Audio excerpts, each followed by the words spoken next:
Bonjour les humains, 19 mai 2025. Si vous êtes nouveau sur la chaîne, bienvenue. Ne vous fiez surtout pas à une seule vidéo. Allez voir mes playlists, je traite de tout un tas de sujets très différents. Donc voilà, vous avez vu le titre. On va faire le débriefing de Matthieu 24, qui a été traité par Watchmen Québec. Donc je m'étais trompé, hein, c'était pas 25, c'était pas Matthieu 25, ce sera la semaine prochaine. Mais bon, on voit déjà plus clair, ça, c'est donc ça a été expliqué. Euh, donc oui, pour en revenir à ça, quand bien même, en fait, c'est la même explication que pour l'enlèvement. Donc c'est même si génétiquement il y a des juifs qui s'ignorent sur la planète, à partir du moment où on est né de nouveau, donc on a accepté le sacrifice de Yeshua et qu'on est en guerre contre soi-même concernant le péché et qu'on reconnaît comme Seigneur et Sauveur, qu'il est mort et ressuscité, etc. Donc quand bien même on serait un juif qui s'ignore, eh bien on change de catégorie, automatiquement. Donc euh, tout ce qui est adressé euh, aux Israélites, ça tombe, ça ne marche plus, puisqu'on appartient à l'Église. Voilà. Donc c'est quelque chose qui ne compte plus. Je pensais à quoi d'autre? Oui, c'est ça. Donc, l'étude génétique de Yaakov Harrison reste bonne, mais donc, ça correspond automatiquement à d'autres groupes, puisque, bah, je répète, donc à partir du moment où on a accepté le sacrifice, le reconnaît comme Seigneur et Sauveur, la mort, la résurrection, et qu'on est en guerre contre soi-même, donc on porte sa croix, on change de catégorie. On devient membre du premier groupe à partir du moment où on persévère dans la guerre contre soi-même et à informer autour de soi de ce qui est en train de se produire et de ce qu'il y a à faire pour faire partie du premier groupe. Euh, donc, et c'est pareil pour David Carey. Donc, que ce soit Yaakov Harrison ou David Carey, ça reste vrai, mais c'est en dehors du premier groupe. Voilà. Et donc, c'est plus un coup de semonce pour ceux qui refusent de se donner à Yeshua, au Christ, le plus vite possible, parce que ça peut arriver à tout moment.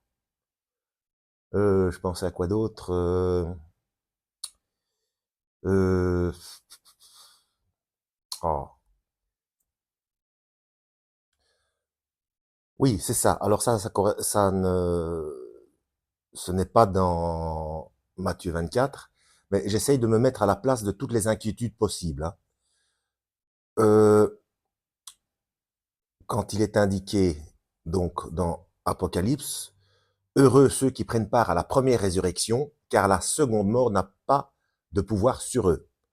Donc là, il s'agit euh, des, des deux purges, hein. Donc ceux qui passent par la mort, notamment, mais pas que, puisqu'il y a aussi ceux qui ressuscitent avant l'enlèvement, donc tous ceux qui sont passés par la mort. Et donc l'inquiétude serait,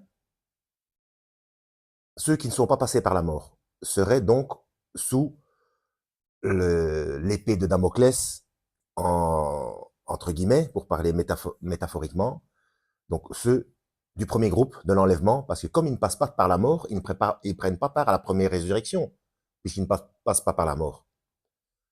Donc on pourrait se dire, oui, ça veut dire que durant le millénium, ils risquent de rechuter, puisqu'ils ils ne sont pas passés par la première résurrection, et d'être séduits à la fin, lorsque Satan sera libéré après, enfin à la fin du millénium.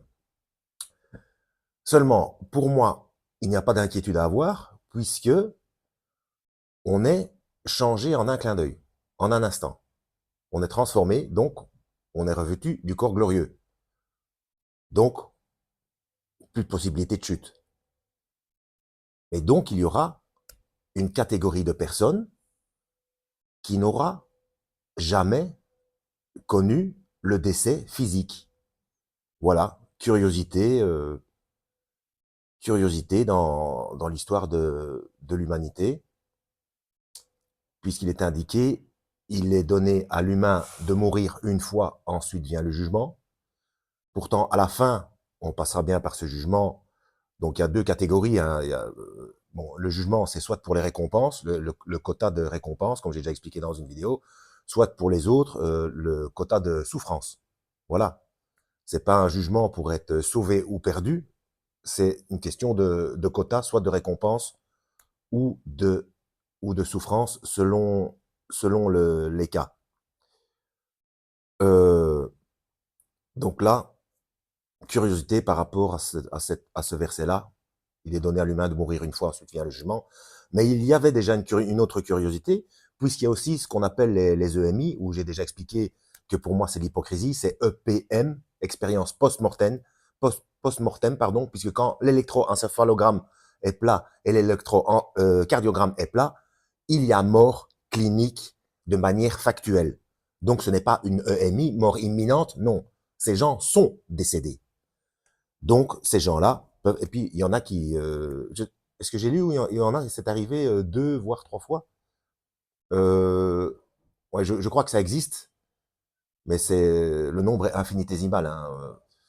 Mais bon, il y a des gens qui donc passent 2 fois par la mort avant le jugement. Donc, soit récompense, soit quota de souffrance. Hein. Oui, alors une dernière chose, un détail technique. Je sais pas trop si c'est important ou pas, mais Jonathan avait dit que une fois que l'enlèvement est fait, c'est la fin de la grâce.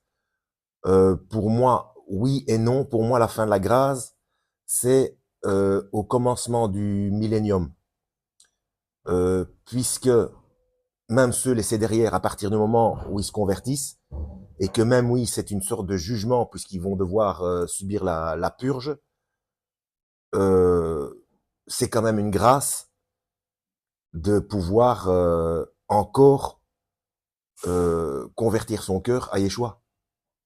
Il y a encore cette possibilité. Donc, est-ce on peut appeler ça la fin de la grâce? Je sais pas trop. Et pour moi, le millénium, ce n'est pas...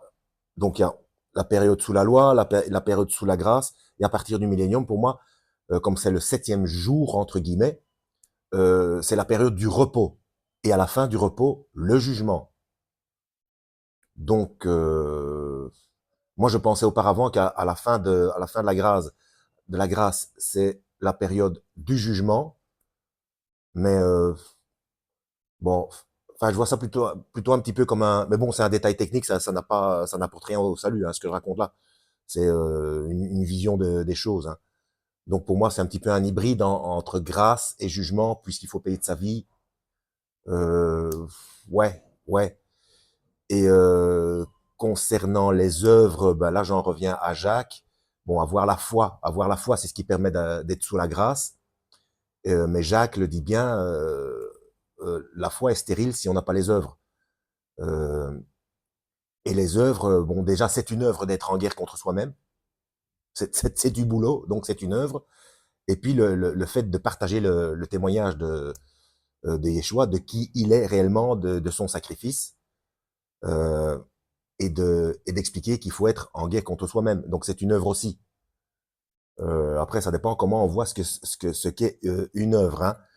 Donc, si on n'a pas les œuvres dont je viens de parler, ben là, donc si on n'est pas en guerre contre soi-même, on est un chrétien de chair. Et si on garde les informations pour soi, on devra en rendre compte. Il faut témoigner. Donc ça, ce sont des œuvres aussi. Donc, de toute manière, que ce soit avant l'enlèvement ou pendant les tribulations, ces œuvres-là sont à faire, de toute manière, puisqu'on ne peut pas, on ne peut pas se taire. On ne peut pas cacher son identité.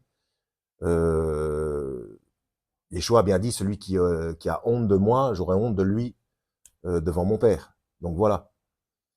Bon, ça fait déjà 10 minutes, je crois que j'ai fait le tour.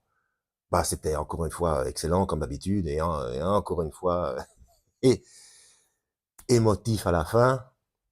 Hein. Bon, Steve était pas là. Bon, ce sera peut-être pour la prochaine fois. Voilà, donc ce sera la... Oui, autre détail technique, une question m'a été posée. Quand moi je dis 1 heure ou 2 heures ou 3 heures, c'est obligatoirement, donc là je parle pour les Québécois, c'est obligatoirement du matin. Je ne parle pas en IM ou PM. Donc moi je compte les 24 heures. Donc si je dis 1 heure, c'est obligatoirement du matin. Sinon je dirais 13. Voilà, ça c'est simple information technique. Hein. Voilà, comme toujours, en espérant avoir été utile, lisez la Bible. À la prochaine et que Yahweh vous guide.